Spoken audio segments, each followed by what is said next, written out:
Hello, everyone, and welcome into the fantasy football universe. I am Aaron St. Dennis. Find me on Twitter at FFMadScientist, joined by Jeremy Schulman at FF_Rebel. We are here to talk a little bit of day 3 of NFL free agency. It has not been an overly exciting day.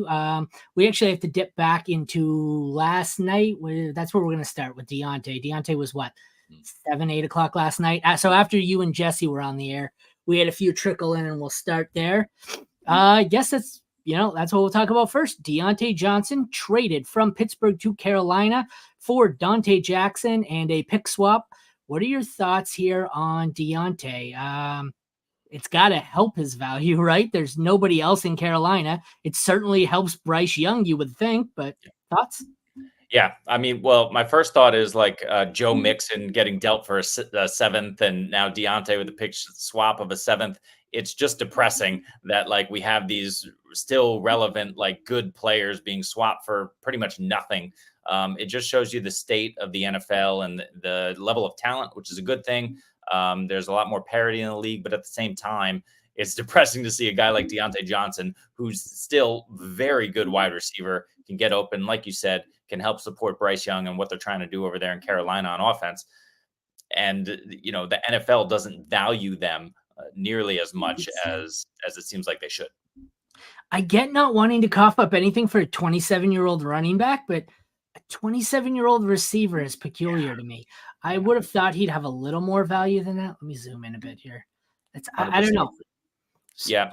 I mean, with Deontay, like you mentioned, he's a separator. That's what he does, right? So in the Pittsburgh offense, if you think about Pat Freiermuth, who was kind of working the intermediate area of the field, not a separator. George Pickens, who was working the boundary and getting open deep, not a tremendous separator. Diontae Johnson was operating everywhere else, right? So if you kind of take his skill set and transplant it into the existing Carolina offense, the ghost of Adam Thielen is probably still running around there, most likely for Bryce Young, but they don't really have Tommy Tremble at tight end. I don't know who else they have. They're probably not going to bring in anyone there. Jonathan Mingo, who hasn't really proven that he's going to be able to do anything. And then, Chuba Hubbard, who's much better than Miles Sanders at this point. They still have a ton of work to do, but they're starting to piece it together. I believe they signed a major guard in free agency whose name is failing me right at the moment. Do you remember who they signed? Maybe it was a tackle.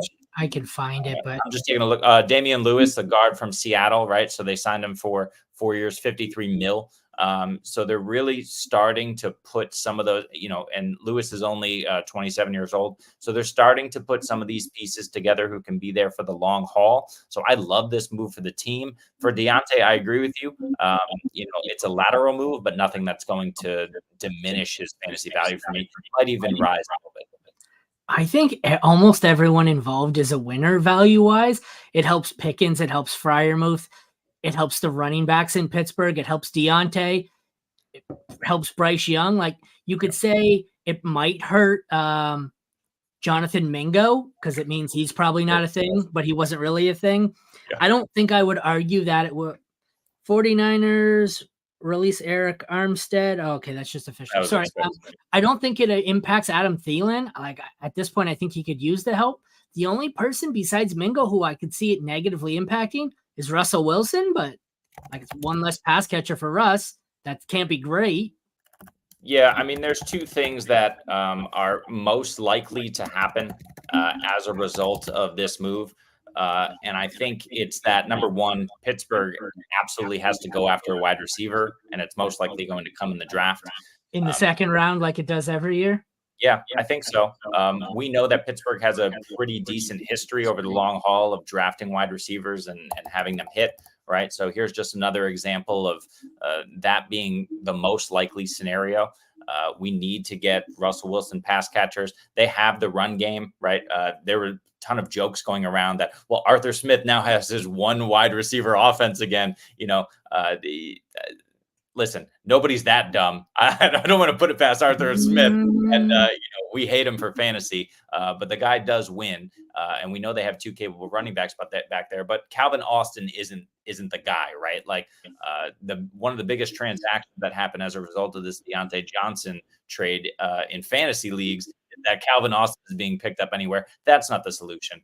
Pittsburgh's going to go after somebody else. So that's number one. And then number two, Carolina needs to continue building this offense. So whether they go after one of the top tier tight ends in the draft, or whether they go after a wide receiver, they probably need to do both.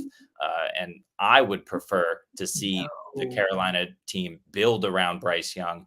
I think it was Carolina a few years ago who went all defense, right, with every single one of their picks. I'd love to see them go all offense this time, even though they don't have a ton of picks. No, I was thinking the exact opposite. They got to go all defense in this draft. They got it. Their best three defensive players walked yesterday. True. They lost everyone. Who'd they lose? Frankie Louvu, Jeremy Chin, and the best one whose name is this Burns. Thank you. Burns, yeah. They can't afford to use any picks on another wide receiver or anything. The best part of their team was the defense, and they gutted it. So I don't like what they did here.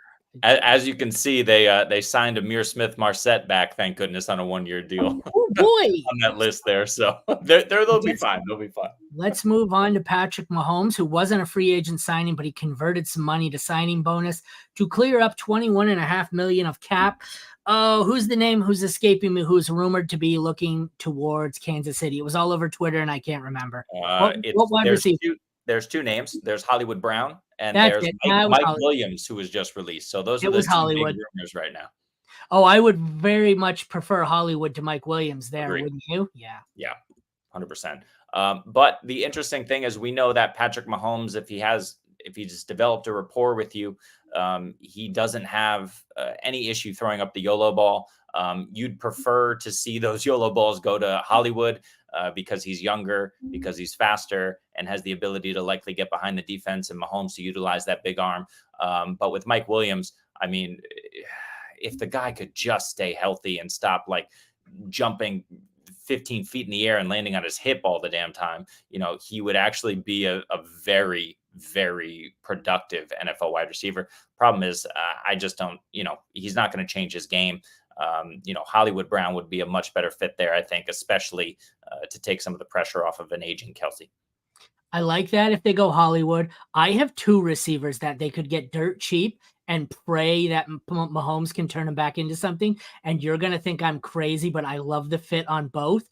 He needs a big guy, a deep threat, and a possession receiver. Let's see if he can get a healthy Michael Thomas on the field. I love it. That is exactly who he needs. Okay. And if there was a receiver who I think fits this as a great slot receiver, it's the recently released Hunter Renfrow. I think Renfrow and Thomas, I get it. There's health issues, age issues, but they're the exact type of receiver he could maximize, where it's like, oh, how do these guys have 90 catches this year? They're both dead, but I don't know. I think they're dirt cheap, and I think both of them could still have fantasy relevance if they went to Patrick Mahomes. I know it's insane. I don't hate Renfrow, the Renfrow call. I thought you were going to go a different direction when you said slot receiver and say Curtis Samuel, right? Curtis Samuel is kind of significantly more expensive. Well, he's what they wanted Kadarius Toney to be, right? Like Toney is just dust at this point. He will, for whatever reason, he can't get it together and put those tools together into meaningful production on the field. Curtis Samuel has proven that he can do that. And with Andy Reid kind of scheming up whatever he wants, and Patrick Mahomes executing it, you can get, as long as the guy is like capable and like is heady enough to like stay on the field and not go lose his shit, basically, Curtis Samuel can be that guy that they were hoping Kadarius Toney could be. But I don't hate the Renfrow call either. Got a lot of guys who don't matter here. Isaiah McKenzie to the Giants doesn't matter. He was with the Giants before, wasn't he? And then the Colts, and then back to the Giants. He's a day ball guy from Buffalo days. Amir Smith-Marset, Carolina, that means nothing. Salvon Ahmed, he left Miami and came back again as well, didn't he? He go Miami, Denver? Let me look it up. No, he's in Miami last year. Was he? I thought he was. Who did they get rid of? They had 9 running backs. They did. Who the hell was the other one? There was another one in their 8-headed running back room that they got rid of 2 years ago. I forget who it was. Anyways, it's not important. Yeah. Nothing important here. As I said, Hunter Renfrow was released. He's someone I think could be useful as a slot receiver, a third down receiver. I don't mind him on Detroit. I would love to see him in that third down role that they had, what's his name, Josh Reynolds operating under, because Hunter Renfrow doesn't drop that ball Josh Reynolds drops, and the Lions are probably in the Super Bowl. I like Renfrow there. Do you think he has anything left? I don't. I think he would have shown it. He had a lot of opportunity. I know he was hurt 2 years ago, and he had a lot of opportunity there to get back on the field. It just never happened for him. So for me, I'm out on Hunter Renfrow. I don't care where he goes. I'm not in. Just like I'm out on Austin Hooper, Pharaoh Brown, Jimmy Garoppolo. But this is an interesting question here from SC, our guy. Which wide receiver does not move the needle for you if they get picked up by the Chiefs? Is there anyone that you could see who's a decent wide receiver still out there in free agency who wouldn't move the needle for you, like an Odell Beckham or you said Michael Thomas, so apparently anyone can go there and they'll be relevant for you, no? No, I don't mind him. Mike Williams, I don't love, with the injuries, but I think he'll have his games of relevance. Allen Robinson's third on the free agent receiver. Well, Renfrow was second. I like Renfrow. Allen Robinson's probably my answer. I have no interest in Allen Robinson there. Tell you one I'm looking at. I know he's 29 and he's been the third man on Cincy for the longest time. If Tyler Boyd has anything, I feel like Tyler Boyd should have made this move 3 years ago, but I don't mind Tyler Boyd. An underrated one that I would love, I wouldn't mind seeing DJ Chark there. Yeah. What are your thoughts? Yeah, I think Chark has proven that he has a little bit left, and he's a nice little compliment to about him potentially throwing up those YOLO balls. Chark has proven to be a contested catch guy, so you see this similar thought process when you're saying, oh, Mike Williams to the Chiefs, that could work. DJ Chark can operate in a similar fashion, be 85% of Mike Williams, potentially stay healthier than Mike Williams, and still provide value to that offense. But again, for my money, I think everybody's right on the money with Hollywood Brown. He's the guy that you want because you need that elite field stretching option to complement Rice, Travis Kelce, and whatever they're going to do, either coming out of the backfield or putting another guy on the boundary and having him operate in the intermediate levels of the field. They just need to get more weapons. Hopefully, it's Hollywood Brown. New England signs tight end Austin Hooper. I have almost no interest there. Where was he last year? Carolina? Who cares? Sounds right. Fair enough. Pharaoh Brown goes to Seattle. So as they ship out 6 tight ends and re-sign one, they bring in another. So it's Pharaoh Brown and Noah Fant. Just brutal. We already knew this, didn't we? Vegas released Jimmy G. Yeah, Garoppolo's done. Yep. Cleveland signs Jameis Winston, who I think could very well take over the job from Deshaun Watson. I mean, here's the interesting thing, and we talked about this a little bit yesterday, is that Jameis Winston is super interesting because we know he's a fantasy relevant quarterback, right? He's not a good NFL quarterback. He puts the ball in harm's way too much, even when he went to New Orleans and Sean Payton was helping to coach that YOLO ball mentality out of him. You still saw the terrible decision-making from Jameis Winston, but it's great for fantasy because if he's taking over there and throwing it up to Amari Cooper and, giving Jerry Jeudy a number of opportunities and getting Elijah Moore involved, David Njoku, we like all the weapons. And we even like Jameis Winston for fantasy. That becomes a fantasy relevant offense all around. Hopefully they don't need to use him because Deshaun Watson figures it out and puts it together. But like you're saying, I don't know if that's likely at this point. One sec. Yeah, no worries. But elsewhere on this list, we have Michael Thomas. Like you said, he could go to the Chiefs. I'm not a huge fan of any move involving Michael Thomas. I think that's pretty much done at this point. Tyler Davis, who cares? Matt Collins, who cares? Signing with Buffalo, coming over from Atlanta. He's an NFL wide receiver, but that's not going to move the needle. They got to bring somebody else in. And then something we'll have to get into at some point are the offensive line signings here. You see Morgan Moses moving teams. The Jets have a right tackle, so that's only going to help Aaron Rodgers as long as he doesn't become vice president running mate for the upcoming election. But yeah, there's a lot of interesting and relevant offensive line moves that have happened too. But we'll save that for another podcast. So if you're only interested in fantasy, you can tune out on that. Yeah, that's the one thing I haven't, between articles, podcasts, there's no offensive lineman in any aspect of fantasy. So aside from the deeper mock drafts where we're talking NFL mock drafts, I haven't dove into the tackles at all. I could tell you Joe Alt's the best rookie tackle in the class. Other than that, I can't tell you much. Matt Collins, nothing, like you said. Lil Jordan Humphrey, just following Sean Payton around. Harrison Bryant, nothing there. Where did he play last year? Cleveland? Cleveland, yeah. That's nothing. Goes to Vegas. Mike Williams just released. That's interesting. I guess we can talk about Williams.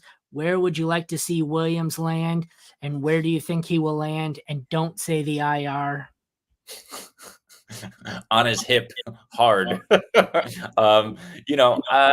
If it isn't Kansas City, there's a few places that make sense. The first place is Carolina. We've been talking about that all along. That seems like a really good place fit for him, given what they're doing, and Carolina trying to develop Bryce Young. Another place is potentially Baltimore. I don't know if they have the money to bring him in. I'll have to take a look at that, but that would be a really interesting kind of replacement for Odell Beckham Jr. Certainly, they do different things within the offense, but Baltimore only has one wide receiver already. We already talked about the needs in Pittsburgh at wide receiver. Mike Williams could potentially help that out. And then, of course, the New York Giants, who just need pretty much everything in terms of offensive weapons on that side of the ball, even though Devin Singletary is now there. We know Jalen Hyatt and Wan'Dale Robinson are capable. But I think the real answer here for Mike Williams is it doesn't matter where he lands. I think he's probably going to be overhyped for fantasy. Even if he doesn't get injured, he's learning a new system. He has to develop that rapport with the quarterback, and he doesn't separate. So he's a contested catch guy who's going to rely on those 50-50 balls. So for me, I'm probably out of Mike Williams at cost. That's not true. He separates his shoulder at least twice a season. I say, based on cap room here, Tennessee's not a bad spot. They don't really have anyone. And I guess that'll segue into our next one. Tennessee re-signs the best running back on their roster to a one-year deal, Julius Chestnut. I know most of you just said, who the fuck is Julius Chestnut? But that's the guy out of, what was it, Holy Cross? No, it wasn't. It was Sacred Heart. Sorry, Sacred Heart. I had high hopes on him because he had lots of talent, but he went undrafted and just never made it. I think he has some potential there, but with Tony Pollard coming in to ruin the day, no dice. Kyle Juszczyk restructures with San Fran. I'm not sure what's up with that. And the last one to get us up to date here a few minutes ago was Brett Ripien signing with the Chicago Bears. Justin Fields, I don't know, is his job in jeopardy? I don't know. If he doesn't lose it to Caleb, he might lose it to Ripien. Is there anything else in here that you wanted to talk about? I know it was kind of like I said, most of the news was left over from last night that you guys didn't get to, but there's not a whole lot going on today. It's pretty slim pickings. Yeah, I think what we're going to see is a few, it's after 4:00 at the moment. So free agency is finally official. That doesn't mean much except for some of these releases. And we still have probably what amounts to behind closed doors meetings happening with some of these remaining running backs. That's still on the market. No, that was Dobbins.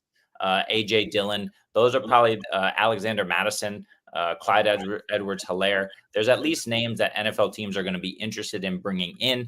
Does it move the needle for fantasy? I'm not sure. It will depend where they land and who they draft. But you read my mind. I was transitioning to that, trying to find the list of some of the remaining guys at each position. And do you see anybody here? We'll start with the quarterbacks. Is there anybody you think really, we got Tannehill, Jimmy G, Teddy's retired. I don't know why that's listed. I didn't mind Tyler Huntley in his limited time. Joe Flacco, Josh Dobbs is going to get 3 games somewhere. Like, I think after Dobbs, there's nobody. Is anybody here that you really would like to see land in a specific spot out of the remaining 6 or 7 QBs? No, I mean, I'd be surprised if Flacco gets another chance. It's not that he doesn't deserve it. It's just that age is showing up. He's going to need a similar spot to Cleveland where that offensive line is intact and ready to go. He could You be on like the Roger Clemens plan where, like, the last few years of his career, he just gets signed mid-season and comes in and plays a few games and tries to make a playoff push. Well, that was going to be my question for him and Tannehill. Do you think they both a similar situation to Cleveland last year where the starter goes out and they get signed mid-season for Could be. Tannehill and Flacco? I don't see, or even, it could be training camp. Someone loses a quarterback in camp. So they say, screw it, we'll bring in the bridge quarterback here. It Something could like be. And look, I don't hate Jimmy Garoppolo. I think he's been wrongly vilified. I don't think he's a good NFL quarterback and doesn't really deserve a starting position. But at the same time, I think he's in that upper tier of backup quarterback where he's knowledgeable enough and skilled enough to, like, come in a pinch and win a couple of games for you if you need it. I think this is going to sound crazy, but I would like to see Tyler Huntley go to the Raiders. I think Tyler Huntley could win the job for at least 1 year if they're going to, because what do they got there now? Aiden O'Connell, and who'd they sign? Gardner Minshew. I think Tyler Huntley, when Lamar went down, what was it, 2022? He showed some potential, and he's only 26. I think he's a great guy to bring in. Let him compete out of camp, because out of this list, I think he's the only one who I could see having anything left in the tank here. Josh Dobbs is inevitably going to sign somewhere, play good for 3 games, and then be traded again. But well, I mean, that just speaks to, the whole point here, right? Tyler Huntley is Josh Dobbs, is Justin Fields at this point. We see these NFL teams who are just, obviously there's different skill levels within that group, but at the same time, all of those guys share the inability to accurately, consistently deliver the football in the passing game. And that's really the concern for a lot of these NFL teams. If you're struggling as a passer, Lamar Jackson is probably the lone exception because he's still a good enough passer and the elite of the elite rusher to kind of get by and easily have his starting gig. But we're going to see it this year with these rookies. If Jaden Daniels and Drake May can't accurately, consistently deliver the football in the passing game, they're not going to be long for the NFL either. We'll get through some of these last positions here quickly. We've got less than 10 minutes probably to go, but running back still available. Cordero Patterson, he's 32. I'm not interested. We've got some younger guys here. Madison's 25, CEH 24, Akers 24, injury concern. J.K. Dobbins 25, injury concern. Then we've got Damian Harris kind of in the middle, 27, Hunt 28, Zeke 28, Deonta Foreman 27. Like, there's some, I don't think there's a league winning bell cow there, but certainly Zeke last year was better for fantasy than anyone thought. I think the obvious one that's the high risk, high reward is not even high risk. At this point, I think if you can get J.K. Dobbins as a throw in on the trade, pray. But that's another one where you need to have a spot for him on your bench, because I don't even know if he plays this year. And if he is, it might not be till second year. And I get it. He's had a leg injury plus 2 ACL injuries. He may just never play again, but I get it. It's not going to be a thing, but I don't mind taking a prayer on him. Same can be said with CEH. I think CEH, I'm out on Madison, but is there anyone here that moves the needle for you? I agree with you with Dobbins and CEH. Those are 2 of the best names on this list.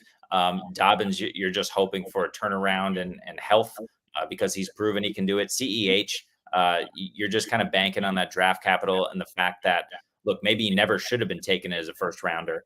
But at the same time, he was always going to go as a high to mid second round pick in the NFL. So you just kind of bank on that talent is still there, and hopefully he can turn it around. The other name on that list is a little further down that list, just out of view, is Ty Johnson. Ty Johnson had a kind of a bit of a resurgence last year in Buffalo on a couple game stretch. He's proven that he can be a serviceable NFL back. Is he going to be a good one? Probably not. But in terms of talent and youth, I'd rather bank on him than someone like A.J. Dillon, who's just going to be way too overhyped and has proven that he can't do anything. That was my question. My next question. A.J. Dillon, no interest? No, I was a huge A.J. Dillon truther too for years. The size, you love to see it. The fact that he can catch the football, but he just hasn't been able to put it together in some of the better situations in Green Bay over the years. So yeah, I'm out at this point. We'll skip the wide receivers because as I clicked on the page, I realized we discussed most of them already with the KC potential. We'll go to tight ends, and that's where we'll end it. The only one really on this list, like Logan Thomas, I get it. He's never healthy, and he's 32. Yeah. CJ Uzomah was a big disappointment. Tunyon had 1 year. Jimmy Graham is 37 years old. Oh, my God. I didn't realize it. Like, and I always thought Adam Troutman had potential, but like, I don't know. I'm looking through this. It's got to be Logan Thomas for me or bust. And even that, draft a rookie tight end, I think. This is an ugly list. I think you can scroll up and just look at the names of the tight ends who have already been signed and just understand that the list of free agent tight ends is that much worse because these are guys who were signed over those other guys. I mean, maybe you take a shot at somebody like a Tanner Hudson, who proved that he could do it in Cincinnati last year when other tight ends, more talented tight ends like Irv Smith, have failed. But yeah, I totally agree with you. This tight end class is good enough where all of those guys are going to come in. NFL is showing it to you right here with this list. Those guys are all going to be drafted to teams, many tight ends. And some of them are going to be in positions where they can, try and take advantage of them the way that Sam Laporta was able to last season. So we'll see. Here's all you need to know about the free agent tight ends. Colby Parkinson got 3 years, $22.5 million. I don't know what that is. All right. Well, that concludes a rather bland day 3 of free agency as things settle down. We've still got some wide receivers who are going to have to land somewhere, but basically it was more exciting players released than signed. So not much to do here. Check back in. I think we're going to go live a couple more times today, once at least later for a rookie mock draft at 9:00 tonight. Not sure if we're going to also squeeze in the IDP free agent show or not, but if we are, just keep an eye out on the channel and come watch that, or head over to our website, fantasyfootballuniverse.com, where we have all of it going up daily. For Aaron and Jeremy, thank you all for tuning in. We'll catch you next time.